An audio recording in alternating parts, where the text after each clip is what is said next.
Today on Contractor Fight TV, I'm going to share with you the often overlooked step that is actually responsible for 80% of your success in your sales process. Most contractors are too lazy to implement this, to get good at this, and today on Contractor Fight TV, I'm going to totally spell it out for you, and I promise you, you implement the things I talk about on this video here today, you will put another $25,000 in your pocket in the next 30 days. Let's go.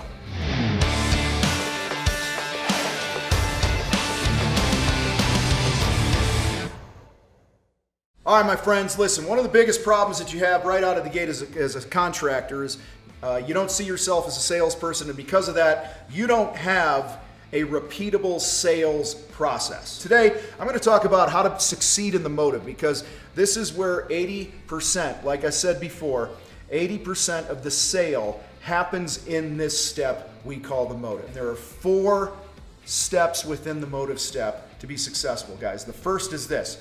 You must ask great and open-ended questions. Your job is to guide the prospect to the best solution for them, and the way you do that is open-ended questions, okay? You want to avoid questions that are like yes and no. So for instance, if I go, have you ever hired a contractor before? Okay, that's a lame-ass, closed-end question where somebody just goes, yeah, or no, versus an open-ended question. Hey, tell me about some experiences you've had with contractors in the past. See the difference? It's open-ended. It gets them talking. You want them talking. The more they're talking, good shit happens for you.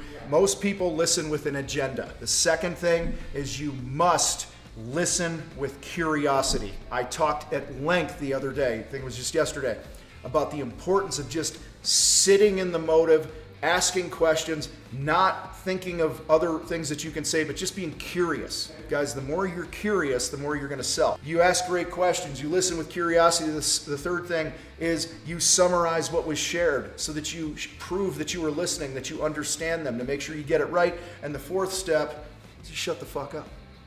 Okay? You shut your mouth. And I'm going to share what some of these look like here right now.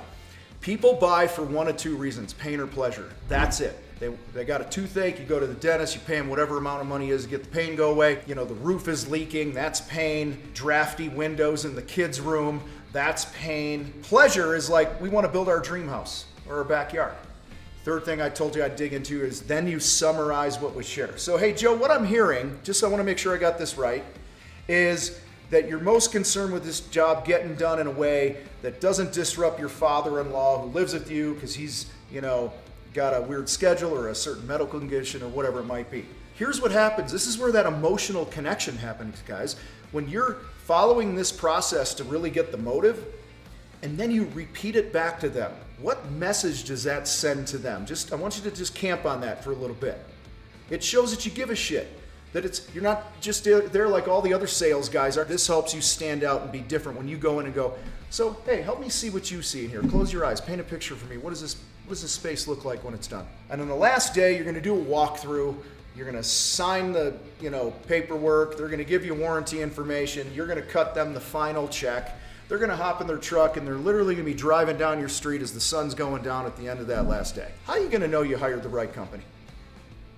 And then the last thing is you shut your mouth. Let them talk, and if needed, ask for clarification, but the more they talk, the better you're gonna understand the motive. So I might recap and go, did I get all this right? What did I miss? Shut your mouth. Ask an open-ended question, shut your mouth. My promise to you is this, you implement just this whole step of getting the motive, 80% of the sales happens here. When you truly understand that, price objection is less of an issue, timing is less than an issue, all the things you're struggling with, all these other objections that you get are not as big of an issue when you get the true motive. Guys, I appreciate you hanging out with us here today. Head to thecontractorfight.com, check out some cool resources that we have there for you to grow your business, become a better salesperson, and kick some serious ass. You guys rock. I gotta roll.